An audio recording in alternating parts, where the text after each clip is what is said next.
बरं झालं दुसरं कोणी येऊ न येऊ, तुम्ही तरी आले, तुम्ही आले तर निदान तुम्ही तरी आमचं तिथपर्यंत म्हणणं पोहोचवा. इथं आम्ही पेरायला येऊ शकत नाही, कापणीला येऊ शकत नाही, शेताला रस्ते नाही, साधी ही पीक पाहणी करायची याचे त्याचे पाय धरणं पडायला लागले भल्या माणसा. ही पीक पाहणी करू शकत नाही तर जर तुम्हाला साहेब लोकांना नुकसानीचे पंचनामे करायला यायले तर यायला आणावं कुठून आणि त्याने याव कुठून. मुख्यमंत्री साहेबाला उपमुख्यमंत्री साहेबाला जर शेतकऱ्याच्या बांधावर याचं तिथं काय हेलिपॅड बांधाव का आता? येणार कसे काय देणार आणि काय करणार?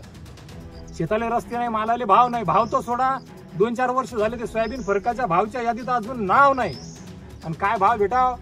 शेत रस्ते नाही, शेत रस्त्यासाठी दाद मागायला जावं तर तिकडे तारीख पे तारीख चालू आहे, 12 महिने झाले. इकडे यायले म्हणायला जावं तर हे म्हणतात योग्य वेळ. हीच योग्य वेळ आहे. आता आणखी कोणती वेळ योग्य? उद्या एखादं आत्महत्येचं पाऊल उचलल्याच्या नंतर भला मोठा चेक घेऊन येसाल.